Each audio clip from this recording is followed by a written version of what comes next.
નમસ્કાર મિત્રો, આજની નવી વાર્તામાં આપ સૌનું સ્વાગત છે। વાર્તા સાંભળશો તો ચોંકી જશો। વાર્તાને છેલ્લે સુધી સાંભળજો। મારું નામ પલ્લવી છે। હું મારા પતિ અને મારા દિયર સાથે શહેરમાં રહેતી હતી। મારા પતિ રોજ સવારે નોકરી પર જતા અને સાંજે પાછા આવતા હતા। મારા દિયર કોલેજમાં ભણતા હતા। કોલેજનો સમય પૂરો થયા પછી તેઓ મોટાભાગે ઘરે જ રહેતા હતા અને અભ્યાસ કરતા હતા। અમારા ઘરમાં વાતાવરણ એકદમ હળવું હતું। મારા પતિ કામે ગયા હોય ત્યારે હું અને મારા દિયર ઘણી જ વાર મસ્તી મજાક પણ કરતા હતા। એક દિવસ બપોરે હું રસોડામાં જમવાનું બનાવી રહી હતી અને મારા દિયર મોબાઈલ પર કંઈક જોઈ રહ્યા હતા અને મેં મજાકમાં પૂછ્યું, દિયરજીએ ભણવાનું પૂરું થયું કે હજુ મોબાઈલમાં જ ભણાઈ ચાલી રહી છે?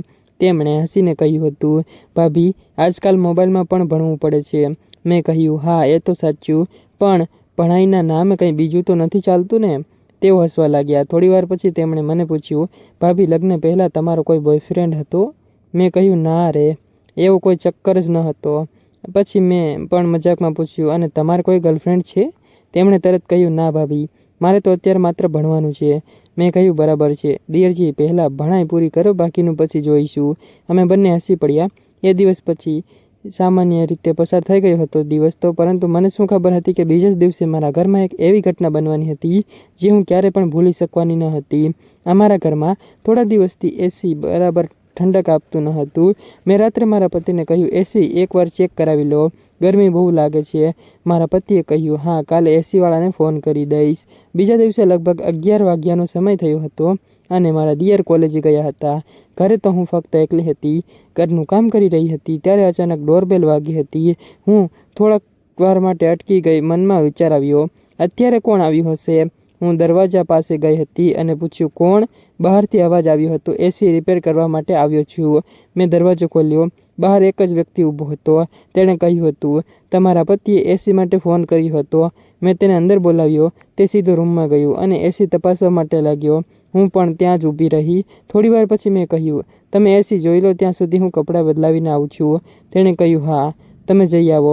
હું રૂમમાંથી બહાર નીકળી બાથરૂમ તરફ ગઈ, પણ જેવા જ હું કપડાં બદલવા માટે અંદર ગઈ ત્યારે મને અચાનક જ કંઈક વિચિત્ર અવાજો સંભળાયો હતો, ખડખડ।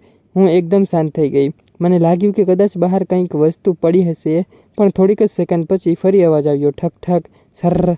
મારું હૃદય જોરથી ધબકવા લાગ્યું।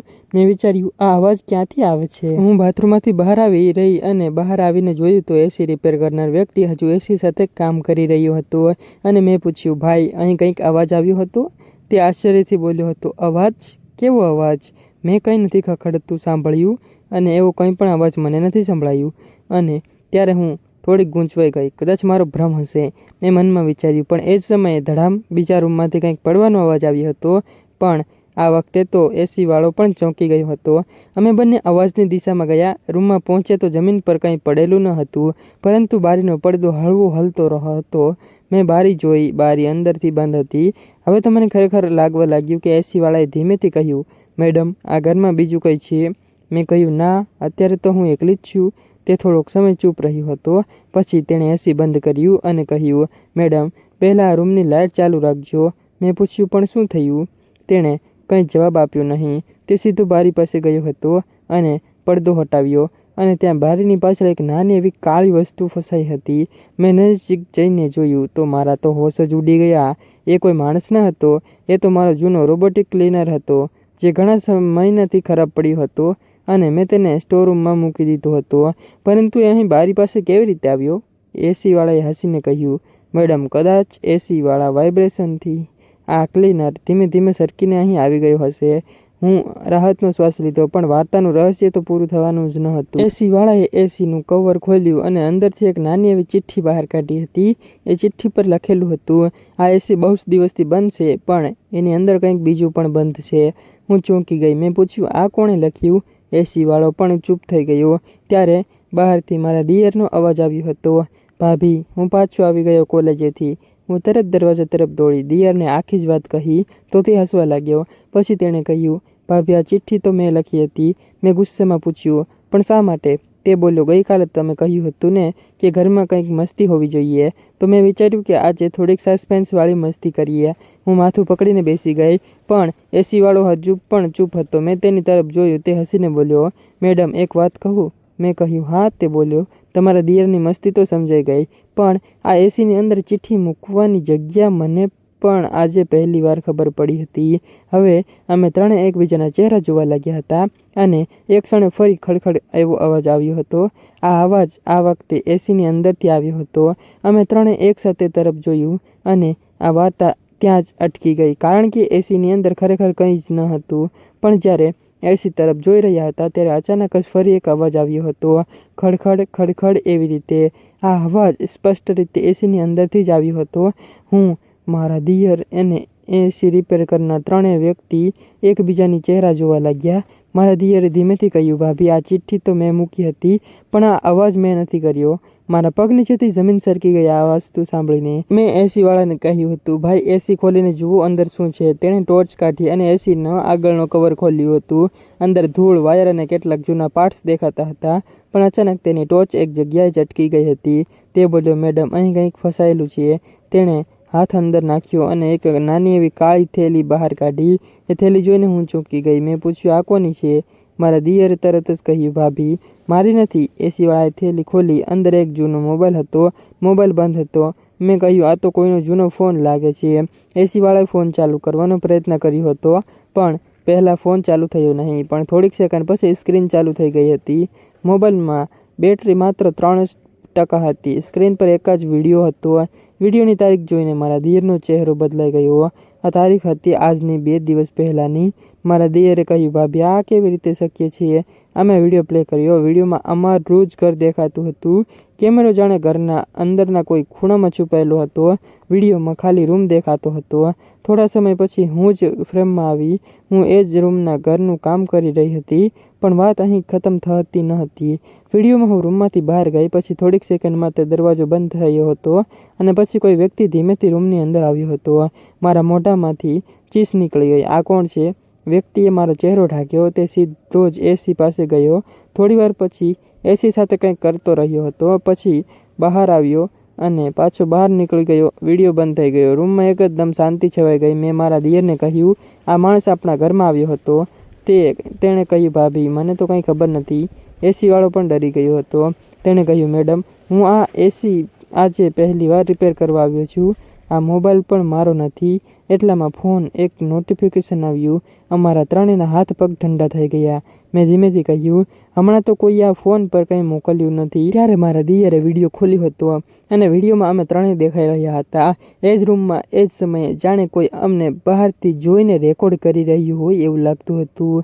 મારા દિયરે તરત બારી તરફ જોયું. બારી બંધ હતી. એસીવાળાએ દરવાજા તરફ જોયું. દરવાજો પણ અંદરથી બંધ હતો. ત્યારે અચાનક લાઇટ બંધ થઈ ગઈ. પૂરું ઘર અંધારામાં ડૂબી ગયું હતું. હું ગભરાઈને બોલી, કોઈ લાઇટ ચાલુ કરો. મારો દિયર મોબાઈલની ફ્લેશ ચાલુ કરવા ગયો હતો, પણ એ સમયે ધડામ એસીનું આગળનું કવર જમીન પર પડી ગયું હતું અને અમે બધા પાછળ ખસી ગયા અને એસીની અંદર એક નાનો એવો અવાજ આવ્યો હતો, પલ્લવી. મારા શરીરમાંથી જાણે લોહી સુકાઈ ગયું. મેં ધીમેથી કહ્યું, મારું નામ કોણે લીધું? મારો દિયર બોલ્યો હતો, ભાભી, મેં નથી લીધું. એસીવાળો પણ પાછળ ખસી ગયો અને થોડી જ સેકન્ડ પછી લાઇટ પાછી આવી. અમે ફરી એસી તરફ જોયું હતું. અંદર હવે કંઈ જ ન હતું. મોબાઈલ પણ ગાયબ થઈ ગયો હતો અને હું ગભરાઈ ગઈ. ફોન ક્યાં ગયો? મારા દિયરે આખો રૂમ શોધી નાખ્યો હતો. ફોન ક્યાંય મળ્યો નહીં. ત્યારે મારા પતિનો ફોન આવ્યો. મેં તરત જ ફોન ઉપાડ્યો અને આખી વાત કહી. ત્યારે મારા પતિ થોડાક સમય સુધી ચૂપ રહ્યા. પછી તેમણે મને કહ્યું, પલ્લવી, એસીવાળાને ઘરમાં કોણે બોલાવ્યો? મેં કહ્યું, તમે જ તો ફોન કર્યો હતો. મારા પતિએ કહ્યું, હું ચૂપચાપ થઈ ગઈ અને તેમણે કહ્યું, મેં તો કોઈ એસીવાળાને ફોન જ કર્યો ન હતો. મારા હાથમાંથી મોબાઈલ લગભગ પડી ગયો. મેં ધીમેથી એસીવાળા તરફ જોયું. એ માણસ અમને જોઈ રહ્યો હતો અને મારા પતિએ ફોન પર મને ફરી કહ્યું, પલ્લવી, મારી વાત ધ્યાનથી સાંભળ. એસીવાળો જો હજુ ઘરમાં હોય તો અચાનક ફોન કપાઈ ગયો, પણ રૂમમાં ફરી શાંતિ. મારો દિયર ધીમેથી મારી પાસે આવ્યો હતો. ભાભી, મેં કહ્યું, શું થયું? તેણે એસીવાળા તરફ આંગળી કરી. એ માણસ હમણાં દરવાજો ખોલ્યો છે અને અમે દરવાજા તરફ જોયું. એસીવાળો બહાર જતો હતો. મેં બૂમો પાડી. ઊભો રહ્યો. તે અટકી ગયો. પછી ધીમેથી પાછળ વળ્યો અને પહેલી જ વાર તેનો સ્પષ્ટ ચહેરો દેખાયો. મારો દિયર તેને જોઈને એકદમ ચોંકી ગયો. તે બોલ્યો, ભાભી, આ માણસને મેં ક્યાંક જોયો છે. એસીવાળાએ સ્મિત કર્યું. પછી એણે ખિસ્સામાંથી એ જ કાળો મોબાઈલ કાઢ્યો હતો અને કહ્યું, હા, તમે મને જોયો હશે. મારો દિયર ગભરાઈને બોલ્યો, પણ ક્યાં? એ માણસ કહ્યું, તમારી કોલેજની બહાર. મારો દિયર એકદમ ચૂપ થઈ ગયો. હવે સાચું રહસ્ય ખુલવાનું હતું. પણ મિત્રો એસીવાળાએ છેલ્લી વાત કહી અને અમે બંનેના હોશ ઉડાડી દીધા હતા. હોશ ઉડી ગયા ખરેખર. તે બોલ્યો, હું એસી રિપેર કરવા આવ્યો જ ન હતો. હું તો એ જોવા આવ્યો હતો કે 2 દિવસ પહેલાં વસ્તુ મેં આ ઘરમાં છુપાવી હતી એ હજુ પણ અહીં છે કે નહીં. અને તે જ સમયે મારા પતિનો ફોન ફરી આવ્યો. સ્ક્રીન પર એક મેસેજ હતો, પલ્લવી, કોઈના પર વિશ્વાસ ન કરશો કારણ કે માણસ એકલો નથી. હું ધીમેથી પાછળ ફરી અને મારા ઘરના બીજા રૂમનો દરવાજો પોતાની જાતે જ બંધ થઈ ગયો. હું અને મારો દિયર એકબીજાનો હાથ પકડીને ઊભા રહી ગયા. એસીવાળો ધીમેથી બોલ્યો, ડરવાની જરૂર નથી. જો તમે મારી વાત સાંભળશો તો બધું સમજાઈ જશે. ત્યારે મારા દિયરે ગુસ્સામાં કહ્યું હતું, પહેલાં એ કહો તમે કોણ છો? તે માણસે ખીચામાંથી એક ઓળખપત્ર કાઢ્યું હતું. હું એસી કંપનીનો ટેકનિશિયન નથી. હું તમારા બિલ્ડિંગની સિક્યુરિટી ટીમ સાથે કામ કરું છું. મેં આશ્ચર્યથી પૂછ્યું, પણ તમે અમારા માટે અમારા ઘરમાં શું શોધી રહ્યા છો? તેણે કહ્યું, 2 દિવસ પહેલાં તમારા ઘરના મેન્ટેનન્સ દરમિયાન એક અજાણી વ્યક્તિ અહીં આવી હતી. તેણે એસીની પાછળ એક નાનું ડિવાઇસ છુપાવ્યું હતું. અમને શંકા ગઈ હતી કે તે કોઈની નજર રાખવા માટે મૂકવામાં આવ્યું છે. મારા તો હોશ જ ઉડી ગયા હતા આ વાત સાંભળીને. એટલે એ મોબાઈલમાં જે વિડીયો હતો તે હા, એ વિડીયો એ જ ડિવાઇસમાંથી મળ્યો હતો. મારા દિયર તરત જ એસી પાસે ગયા. એસીવાળાએ પાછળનો ભાગ ખોલ્યો. અંદર એક નાનું કાળું ડિવાઇસ પણ મળ્યું. સૌથી મોટો ટ્વિસ્ટ તો હવે હતો. તેણે ડિવાઇસનું કાઢ્યું અને કહ્યું, આ ડિવાઇસ કોણે લગાવ્યું હતું એ જાણવા માટે અમે તેની રેકોર્ડિંગ ચેક કરી. તેણે મોબાઈલમાં છેલ્લો વિડીયો ચલાવ્યો. વિડીયોમાં એક વ્યક્તિ રાત્રે ઘરમાં પ્રવેશતી દેખાઈ રહ્યો હતો. ચહેરો સ્પષ્ટ ન હતો, પણ જ્યારે તે વ્યક્તિ કેમેરાની નજીક આવી હતી, મારો દિયર અચાનક બોલી ઉઠ્યો. આ તો હું પણ સ્ક્રીન તરફ જોઈ રહી હતી ત્યારે તે વ્યક્તિના હાથમાં અમારા ઘરની વધારાની ચાવી હતી. અને પછી કેમેરો નીચે પડતા પહેલાં તેના ચહેરાનો થોડોક ભાગ દેખાયો હતો અને એ ચહેરો જોઈને હું સ્તબ્ધ થઈ ગઈ હતી કારણ કે એ વ્યક્તિ અમારા ઘરના બિલ્ડિંગનો જ સિક્યુરિટી ગાર્ડ હતો. પરંતુ એસીવાળાએ તરત કહ્યું, આ તો માત્ર અડધું જ રહસ્ય છે. તેણે બીજા વિડીયો તરફ ઇશારો કર્યો. વિડીયોમાં ગાર્ડ કોઈ બીજા માણસને કંઈક આપતો હતો એવું દેખાઈ રહ્યું હતું. એ માણસે કેમેરો તરફ જોયું. મારો દિયર એકદમ ચૂપ થઈ ગયો કારણ કે તે માણસને તે સારી રીતે ઓળખતો હતો. તે ધીમેથી બોલ્યો, ભાભી, આ તો અમારી કોલેજનો પ્રોફેસર છે. હવે સવાલ એ હતો કે પ્રોફેસર અને સિક્યુરિટી ગાર્ડ આપણા ઘરમાં કેમ નજર રાખી રહ્યા હતા? અને સૌથી મોટો સવાલ તો એ હતો, એ લોકોની નજર ખરેખર કોના ઉપર હતી? એ જાણવું હોય તો ભાગ 2 કમેન્ટ કરો તો હું બનાવી આપીશ. મિત્રો, આ વાર્તા ફક્ત ને ફક્ત કાલ્પનિક છે ને ફક્ત મનોરંજન માટે બનાવવામાં આવે છે. કોઈ પણ ધર્મ કે વ્યક્તિ સાથે સંબંધ હોતા નથી. તો કાલ્પનિક રીતે જ વાર્તાને સાંભળજો. કોઈ પણ લોકોએ દિલ ઉપર ન લેવું, અન્યથા ન સાંભળતો. આવતીકાલે ફરી મળીશું ખાસ વાર્તા સાથે. ત્યાં સુધી આવજો. સબસ્ક્રાઇબ કરી દેજો મિત્રો.